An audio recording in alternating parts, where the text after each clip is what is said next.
اور private sector جو ہے وہ بہت انٹرسٹ لے رہا ہے. اور میں سمجھتا ہوں کہ اس کی وجہ یہ ہے کہ پاکستان تحریک انصاف کی حکومت نے جو انسینٹیوز دیے، جو انیشیٹوز لیے کنسٹرکشن انڈسٹری کو پروموٹ کرنے کے لیے اور باقی جو ہماری ایکسپورٹ انڈسٹری ہے اس کو پروموٹ کرنے کے لیے، تو اس کے نتائج جو ہیں وہ اب ظاہر ہو رہے ہیں.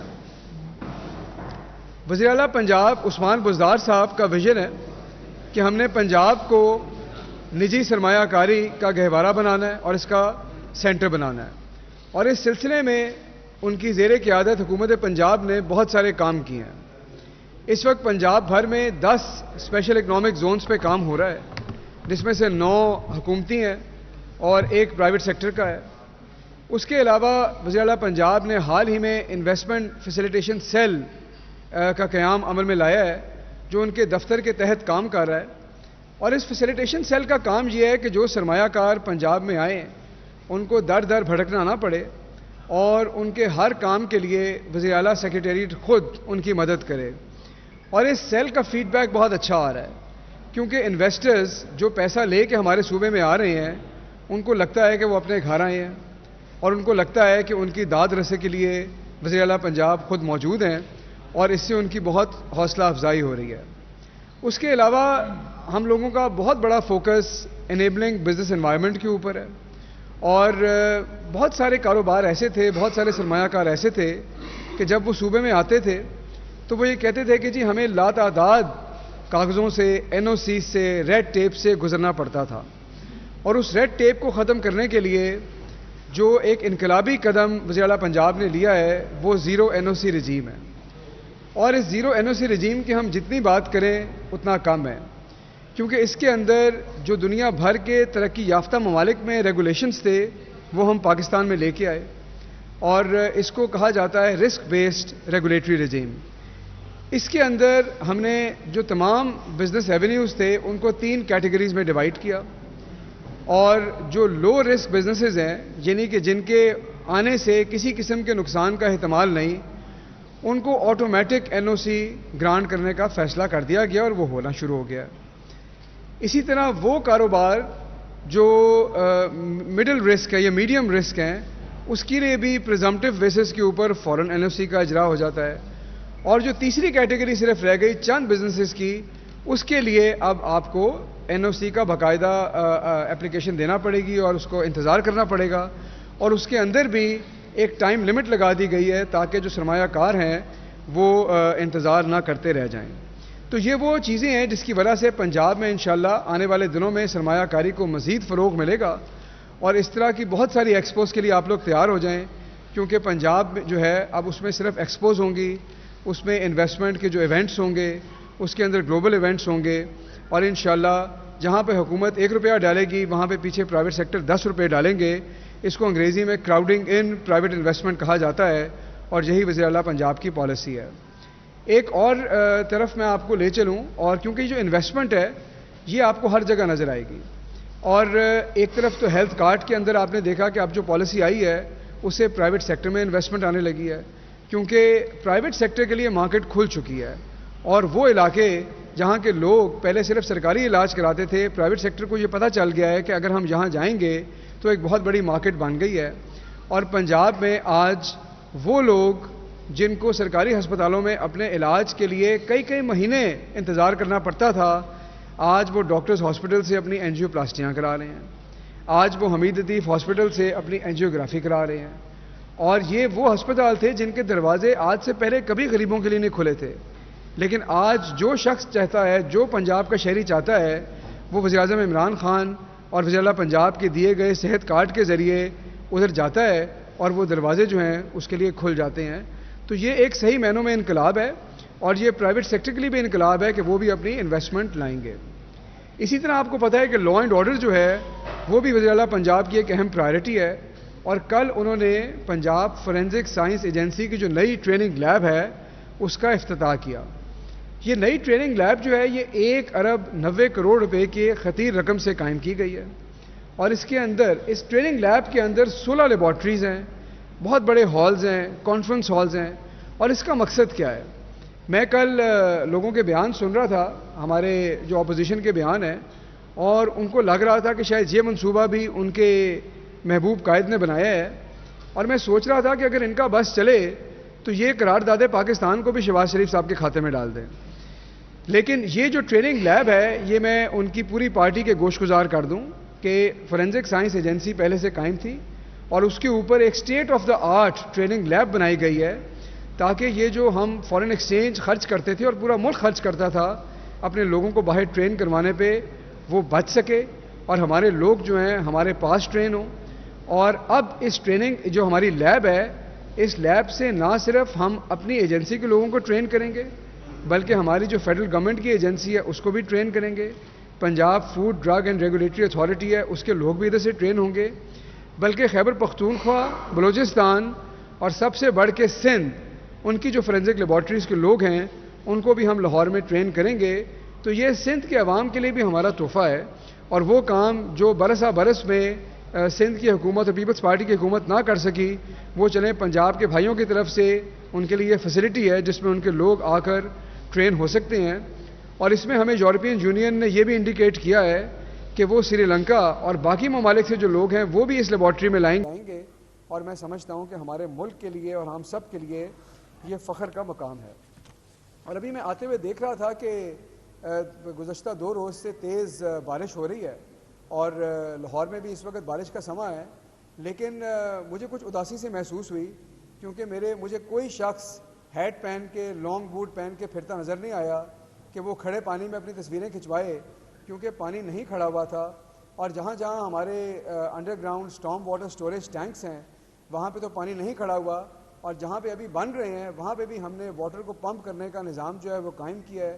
اور واسا کے جو ہمارے وائس چیئرمین ہیں اور ان کے زیر سایہ ان کی پوری ٹیم وہ وزیر اعلیٰ پنجاب کو ڈائریکٹ رپورٹ کر رہی ہے، اور وزیر اعلیٰ ہاؤس سے اس کی مانیٹرنگ ہو رہی ہے کہ کہیں بھی شہریوں کو کسی قسم کی دقت کا سامنا نہ ہو. اور اگر بلاول صاحب کیونکہ لاہور آئے ہوئے ہیں تو وہ بھی میں ان کو گزارش کروں گا کہ شہر کا ایک ٹور لیں، اور پنجاب کا نعرہ ان کو پتہ چلے گا کہ جب زیادہ بارش بھی آتی ہے تو ہم زیادہ پانی کو نہیں آنے دیتے. تو یہ ان کے لیے بھی گوش گزار ہے. دوسری طرف یہ ہے کہ مریم بی بی کی آڈیوز اور ویڈیوز جو ہیں وہ خود بخود نکل کے آ رہی ہیں، کیونکہ ہم نے بچپن میں یہ پڑھا تھا محاورہ کہ جو دوسروں کے لیے گڑھا کھودتا ہے وہ خود یہ قدرت کا نظام ہے کہ اس میں گر جاتا ہے. اور انہوں نے پرائیویسی کی بات کی. انہوں نے کہا کہ جی یہ میری پرائیویسی ہے اور ہم پرائیویسی کے پرنسپل کی رسپیکٹ کرتے ہیں. لیکن میرا ان سے سوال یہ ہے کہ جب باقی دنیا تمام کی آڈیوز اور جعلی بنائی گئی آڈیوز اور ویڈیوز باہر آ رہی تھیں، اس وقت آپ نے کیوں یہ پرائیویسی کا کنسرن شو نہیں کیا؟ کیا اس وقت لوگوں کی عزتیں اہم نہیں تھیں؟ کیا اس وقت لوگوں کی ذاتی زندگی میں مداخلت جائز تھی؟ اور اب جب آپ کی اپنی بات چیت باہر آ گئی ہے تو آپ کو پرائیویسی کی فکر پڑ گئی. لیکن چلیں، دیر آیت درست آیت. بہرحال ہمیں لوگوں کی پرائیویسی کی رسپیکٹ کرنی چاہیے، لیکن یہ جواب ان کو پھر بھی دینا چاہیے کہ وہ پاکستان کے میڈیا کے بارے میں کیا سوچ رکھتی ہیں، اور کیوں ایک ایسے شو پہ جس پہ انڈیپینڈنٹ لوگ بیٹھے ہیں وہ کیوں یہ چاہتی ہیں اور کیوں یہ سمجھتی ہیں کہ وہاں پر ان کے سپوکس پرسن بیٹھے ہونے چاہیے اور وہ انڈیپینڈنٹ اینالسٹ کو سپوکس پرسن بنانا چاہتی ہیں. یہ کس قسم کی سوچ ہے؟ یہ جمہوریت کے علم بردار ہیں. جمہوریت کے اندر تو آزادانہ رائے کا استعمال ہوتا ہے، عوام کو اپنا جو حق رائے دہی اس کو استعمال کرنا ہوتا ہے، اور میڈیا جو ہے، آپ لوگ جو ہیں، اس کے اندر ایک بہت اہم کردار ادا کرتے ہیں. تو کیا ہم یہ چاہتے ہیں کہ ہم اس چیز کو بھی بند کر دیں؟ کیا ان کے خیال میں پاکستان میں ہر شخص بکاؤ ہے؟ کیا ان کے خیال میں ہر ادارے کو خریدا جا سکتا ہے؟ یہ ان کی سیاسی ویلیوز ہیں. تو میرے خیال میں ان کو یہ جواب دینا چاہیے اور معذرت کرنی چاہیے ان صحافیوں سے جن کے بارے میں نہایت ہی نازیبا کلمات انہوں نے اور ان کے پارٹی کے ایک اور شخص نے استعمال کیے ہیں. میں آپ کو ایک اور بات بھی بتاتا چلوں کہ اگر آپ ان کی سیاست دیکھیں تو یہ سیاست جو ہے یہ روز روشن کی طرح عیاں ہیں کہ یہ پہلے ایک دوسرے پہ سالوں سال الزام لگاتے آئے اور یہ کہتے رہے کہ جی نواز شریف صاحب پہ زرداری نے کہا کبھی اعتبار نہیں کرنا، اور نواز شریف صاحب نے یہ کہا، شہباز شریف صاحب نے کہ میں زرداری کو سڑکوں پہ گھسیٹوں گا. اور آج وہ آپ کو اکثر نظر آتا ہے کہ باہوں میں باہیں ڈال کر سیاسی طور پر کھڑے ہوتے ہیں. اور اس کی وجہ یہ ہے کہ وہ ایک محاورہ ہے کہ دشمن کے دشمن کو دوست بنا لو. تو عمران خان صاحب کی دشمنی میں یہ دو جو کرپٹ جماعتیں ہیں یہ بھی اکٹھی آئیں. اکٹھی کھڑی تو نہیں ہوتی لیکن ایک دوسرے کی طرف دوستی کا ہاتھ بڑھاتے ہیں. تو یہ سیاسی تھیٹر ہے، اور آپ یہ دیکھیں گے کہ 2023 کے الیکشن میں یہ دوبارہ دست و گریباں ہو جائیں گے اور آپس میں پھر نپٹیں گے، کیونکہ ان سب کو اپنا اپنا مفاد پسند ہے اور مفاد عزیز ہے، اور یہ کرتے رہیں، لیکن پاکستان تحریک انصاف جو ہے وہ اپنا کام کرتی رہے گی اور عوام کی خدمت کرتی رہے گی۔ آخر میں صرف نواز شریف صاحب کے حوالے سے یہ کہوں گا کہ ان کو اب پاکستان آ جانا چاہیے، ورنہ جو ان کے چھوٹے بھائی ہیں ان کو عدالت کا سامنا بھی ہوگا اور جیل کا سامنا بھی ہوگا۔ لیکن مجھے لگتا ہے کہ نواز شریف صاحب اپنے بھائی کو یہ پیغام دے رہے ہیں کہ ہم تو ڈوبے ہیں صنم، تم کو بھی لے ڈوبیں گے۔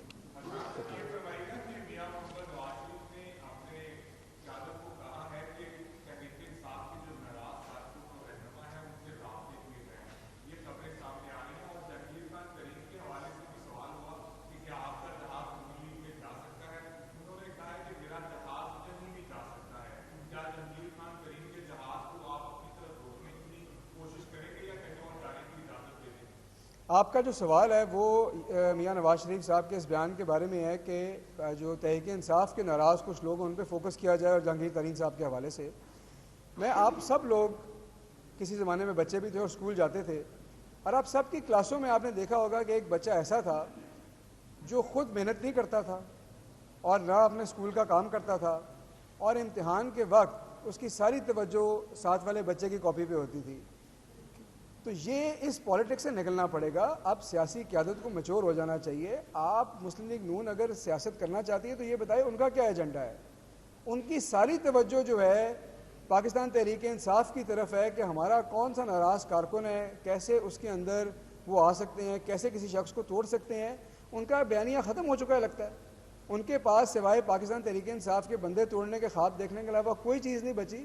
تو اب میرا خیال ہے کہ ان کو اپنے ہوم ورک کی طرف توجہ دیں، دل جمعی سے پڑھائی کریں، تو انشاءاللہ شاید امتحان جو اب آئے گا آگے 2023 میں تو شاید وہ کچھ امید کریں، ادروائز کوئی چانس نہیں ہوگا۔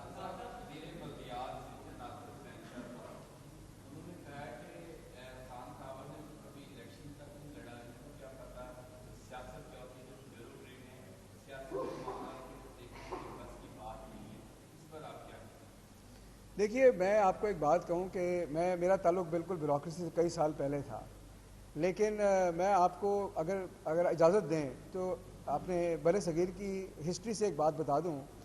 کیا بر صغیر میں قائد اعظم محمد علی جناح ہندو مسلم یونٹی کے سب سے بڑے علم بردار نہیں تھے؟ اور جب ان کو اندازہ ہوا کہ یہ چیز نہیں چل سکتی تو انہوں نے ایک آزاد مملکت کا خواب دیکھا اور آپ کو پاکستان دلوایا۔ تو لوگوں کی زندگی کی یہ جرنیز ہوتے ہیں، لوگ آگے بڑھتے ہیں، لیکن بعض لوگ صرف ماضی میں دیکھنا چاہتے ہیں، اور اگر وہ دیکھنا بھی چاہیں تو وہ ماشاءاللہ الحمدللہ وہ بھی دیکھ سکتے ہیں۔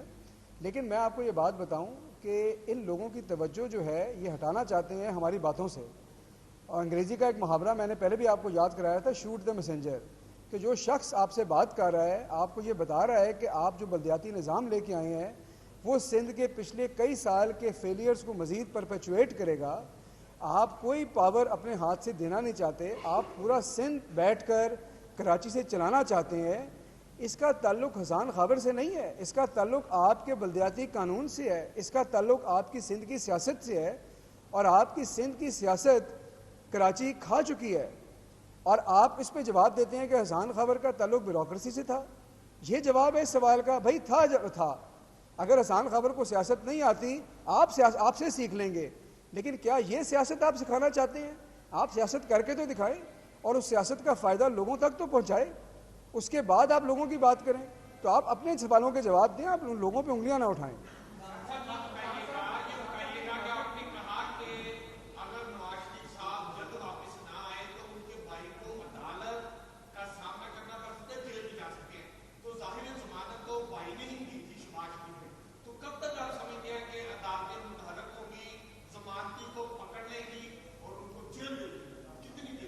دیکھیں ہم لوگ اس پہ غور بھی کر رہے ہیں، بہت جلد اس سے عدالت سے رجوع بھی کریں گے، اور پھر ظاہر ہے کہ یہ عدالت کی مرضی ہوگی اور ہم ان کے احکامات کے پابند ہوں گے، لیکن جلد از جلد اس عمل کو آگے لے کے جائیں گے، اس کو ڈیلے نہیں کریں گے۔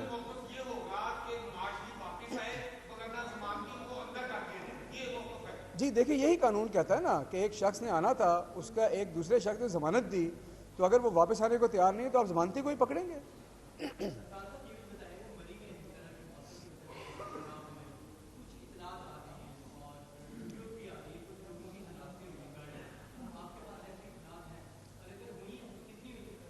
نہیں، میرے پاس تو ایسی کوئی اطلاع نہیں ہے، لیکن رات کو راولپنڈی کے جو سی پی او ہیں اور باقی لوگ تھے وہ خود بذات خود مری پہنچے ہیں اور انہوں نے وہاں پہ جو ٹریفک کی صورتحال ہے اس کو بہتر کرایا ہے. اور میں آپ کو بتاؤں کہ یہ اب پاپولیشن کا پریشر اتنا ہے اور کہ ہر سال برف باری کے موسم میں یا لانگ ویکنڈز میں مری میں یہ ٹریفک کا مسئلہ بنتا ہے. اور اسی لیے وزیر اعلیٰ پنجاب کی پرائرٹی یہ ہے کہ پنجاب میں جو نئے ٹورسٹ ڈیسٹینیشنز ہیں ان کو پروموٹ کیا جائے. اس لیے ہم کوٹلی ستیاں پہ کام کر رہے ہیں, اس لیے ہم جنوبی پنجاب پہ کام کر رہے ہیں, اس لیے ہم فورٹ منرو پہ کام کر رہے ہیں, کیونکہ ہماری کوشش یہ ہے کہ لوگوں کو یہ بتایا جائے کہ مری صرف واحد سیاحتی مقام نہیں ہے پنجاب میں, اور بہت کچھ ہے دیکھنے میں. اور جیسے جیسے یہ سائٹس پروموٹ ہوں گی انشاءاللہ ٹریفک کا پریشر جو ہے وہ مری کے اوپر کم ہوگا اور پورے پنجاب میں یہ جائے گا اور پورے پنجاب کی جو اکانومی ہے وہ بھی اس سے فائدہ اٹھائے گا.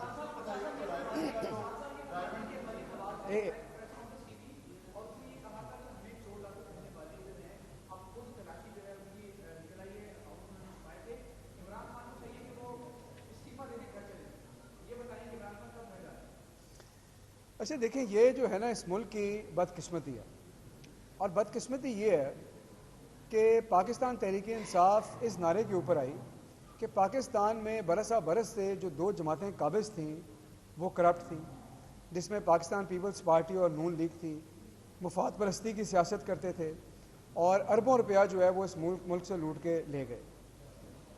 اسی بیانیے کو لوگوں نے سپورٹ کیا اور انہوں نے کہا کہ آپ ان کا احتساب کریں اور کرپشن کا یہ باب جو ہے ختم ہونا چاہیے.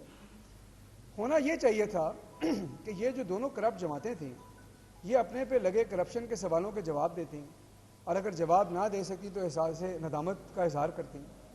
لیکن ان دونوں جماعتوں کی مکمل کوشش یہ تھی اور یہ ہے کہ وہ عمران خان صاحب کی ذات کے اوپر کوئی عیب تلاش کریں اور یہ کہہ سکیں کہ عمران خان ایماندار نہیں ہے.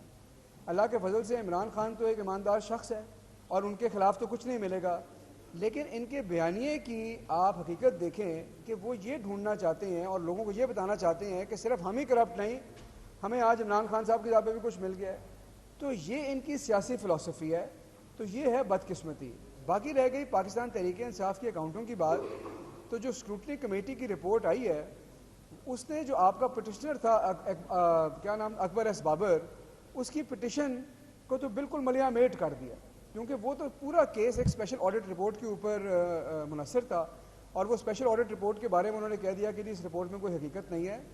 لیکن میں آپ کو پھر بھی یہ بتاؤں کہ اس رپورٹ میں جو سوال پاکستان تحریک انصاف پہ اٹھائے گئے, ہم نے نون لیگ اور پیپلز پارٹی کی طرح اس کے جواب میں یہ نہیں کہا کہ شہباز شریف نے بھی تو ابھی تک 16 ارب کی ٹیٹیوں کے جواب نہیں دیے. فواد چودھری صاحب فوراً آئے اور انہوں نے ایک ایک سوال کا جواب دیا. یہ ہے طریقہ اقتدار کا, یہ ہے طریقہ شفافیت کا کہ جب آپ کی ذات پہ آپ کی پارٹی پہ سوال اٹھیں تو دوسروں پہ کیچڑ اچھالنے سے پہلے آپ ان سوالوں کے جواب دیں. تو اگر آپ وہ پریس کانفرنس دیکھیں گے تو وہ 31 کروڑ کا جواب بھی آپ کو ملے گا, 26 اکاؤنٹوں کا جواب بھی ملے گا. وہ یہ بھی بتائیں گے کتنے اکاؤنٹ ہمارے ہیں کتنے نہیں ہیں, کون سی کراس ٹرانزیکشنز ہیں, کون سے ریکنسیلیشن کے ایررز ہیں.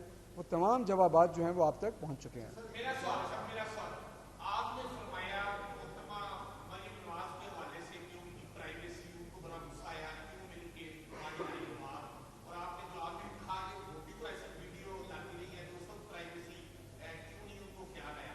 سوال یہ ہے کہ سیاستدانوں کی جو آوازیں ٹیپ ہوتی ہیں یا ان کی ویڈیو بنتی ہے خاص خاص قسم کی, یہ سیاستدان ایک دوسرے کی بناتے ہیں یا کوئی اور بناتا ہے اور سیاستدانوں کو دیتے ہیں؟ دیکھیے آج کل تو ہر شخص کے ہاتھ میں فون ہے اور پاکستان میں 10 کروڑ لوگ جو ہیں وہ 3G 4G یوزرز ہیں. تو یہ 10 کروڑ جو ہیں لوگ ہیں, اب اس میں کوئی بھی آ جاتا ہے. یہ 10 کروڑ لوگ بناتے ہیں, آپ بھی تو بنا رہے ہیں, آپ لوگوں کے اپنے ولاگز ہیں, ویڈیوز ہیں, آپ بھی بناتے ہیں. لیکن اب ہم نے اپنی اپنی جگہ جو ہے اخلاقیات کا خیال کرنا ہے. بعض لوگ نہیں کرتے, خفیہ بنا لیتے ہیں, وہ چیزیں نکل آتی ہیں. تو اس میں میرا نہیں خیال کہ کوئی کسی قسم کی کنفیوژن ہے. مریم نواز والی جو ٹیپ ہے یہ مطلب کسی عام شخص نے اپنے موبائل کے ساتھ کیا ہے کہ بیچ میں جا کے ریکارڈ کی ہے, ایسا ہے یا کوئی بیچ میں جا کے ریکارڈ کر کے دوسرے کو دیتا ہے؟ یہ میرا سوال. دیکھیں آپ کا سوال یہ ہے کہ کیا یہ ان کے گھر میں سے کسی نے لیک کیا ہے یا کسی ایجنسی نے کر دیا ہے. کھل کے پوچھو نا سوال, کوئی جواب نہیں دینا ہے. جی میں نے تو نہیں پتا ایسے ہے. دیکھیں یہ تو واللہ علم کہ کہاں سے وہ آئی, لیکن بہرحال ایسی دیکھیں بات یہ نہیں ہے کہ ویڈیو کس نے بنائی آڈیو کس نے بنائی. بات یہ ہے کہ کیا آپ کی ذاتی زندگی اور پبلک لائف میں اتنا فرق ہے کہ جب آپ کی ذاتی کانورسیشنز باہر آئیں تو وہ کوئی اور بات تھی اور باہر آپ کوئی اور بات کرتے ہیں. یہ بات کرنے والی ہے. ہم جو